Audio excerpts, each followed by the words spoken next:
Boa noite, gente. Já é noite aqui, mas todo sábado eu gosto de compartilhar um vídeo no YouTube e da minha experiência, né, de estar lendo a palavra de Deus, e eu amo compartilhar o que eu estou aprendendo.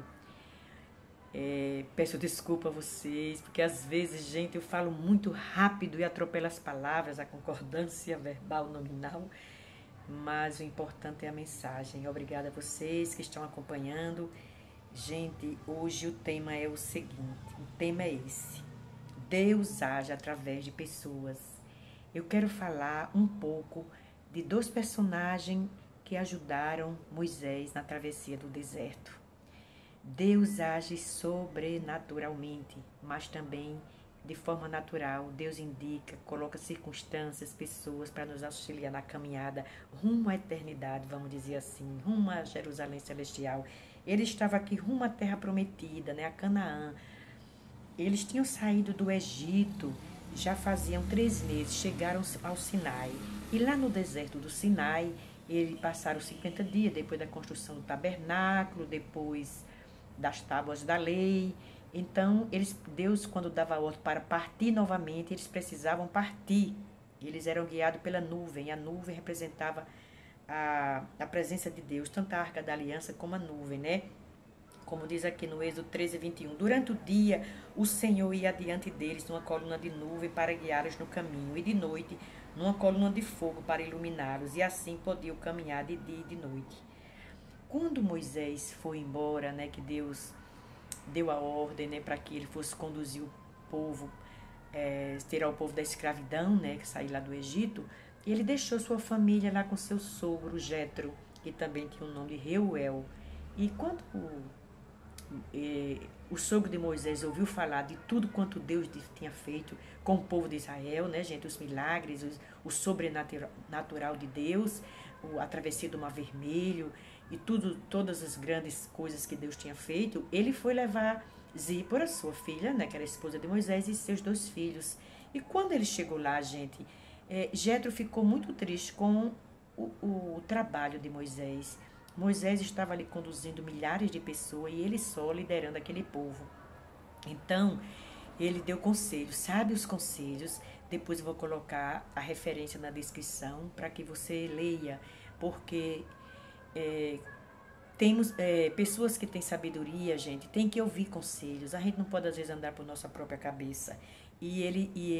Moisés, foi sábio, né? Foi humilde em atender os conselhos do seu sogro. Mas depois que o sogro de Moisés deu os conselhos que Moisés acatou, ele foi embora, porque está dizendo lá na passagem, no final de Êxodo 18:1, está dizendo que o sogro de Moisés voltou para sua terra. Ele era um sacerdote, gente, lá em Midian. Os midianitas eram um povo nômade e ele era pastor e sacerdote daquele povo. Às vezes, assim, vão ter algumas interpretações desse personagem que eu vou falar agora. Alguns podem até dizer que era a mesma pessoa. Mas, gente, eu gosto muito de ler comentários, de assistir muitos vídeos. Mas, assim, eu peço muito a Deus para colocar no meu coração aquilo que eu vou falar. E eu prefiro dizer como está escrito na Bíblia do que eu interpretar. E se está dizendo que era o cunhado de Moisés, porque tem uma passagem que diz lá em Êxodo, né? Quando Moisés conheceu Zípora, eram 7 filhas de Jetro e era num poço.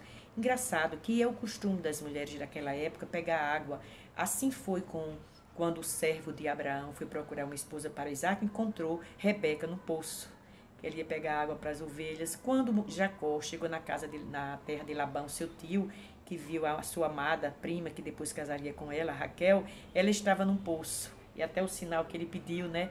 Ali que está descrevendo lá no livro de Êxodo, acho que é Gênesis 29.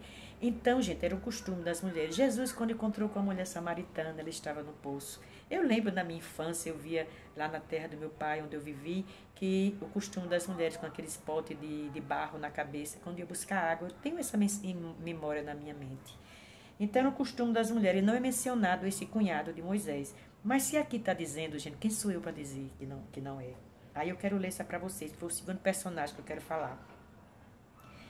Então Moisés disse a Albabe, filho do midianita Reuel, sogro de Moisés: Estamos partindo para o lugar sobre o qual o Senhor disse: Eu darei a vocês, venha conosco e lhe trataremos bem, pois o Senhor prometeu boas coisas para Israel. Ele respondeu: Não, não irei. Voltarei para a minha terra e para o meu povo. Moisés, porém, disse: Por favor, não nos deixe. Você sabe onde devemos acampar no deserto e pode ser o nosso guia. Se vier conosco, partilharemos com você todas as coisas boas que o Senhor nos der. Está lá em Números 10, de 29 a 32. Porque nós, gente, precisamos de ajuda das pessoas. Eu gosto de viajar e graças a Deus Deus colocou pessoas certas no meu caminho para que fosse como esse guia, que eu tenho dificuldade de localização geográfica. Deus colocou pessoas certas e graças a Deus que eu um dia entendi isso. Então, gente, e pelo que está dizendo mais tarde, durante o reinado de Saul, durante o reinado de Saul, veja o que está escrito.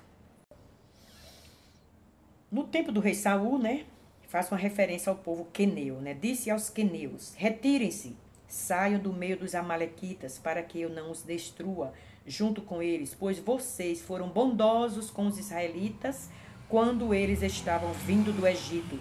Então os queneus saíram do meio dos amalequitas. Está lá em 1 Samuel 15:6. Então, esse povo foi abençoado, parte desse povo também faz parte dessa descendência, dessa genealogia do povo de Israel, que alcançaram parte da promessa da terra prometida, né? E isso aconteceu depois da conquista de Canaã. Então, gente, para que a gente observe as pessoas que Deus coloca no nosso caminho, né? Rumo à terra prometida, rumo à eternidade. Nós não vamos aqui estar sozinhos nesta vida, gente. Vamos observar, porque temos muito que aprender com as pessoas também. Depois que eu passei a colocar a minha vontade submissa à vontade de Deus, Deus colocou pessoas certas para me auxiliar. Assim em tudo, gente. Porque a vontade de Deus é boa, perfeita e agradável. E Ele coloca quem quiser para nos auxiliar. E não fazer como aquele povo, gente, que reclamou muito, murmurou muito, se queixou muito, esperando talvez só o sobrenatural de Deus.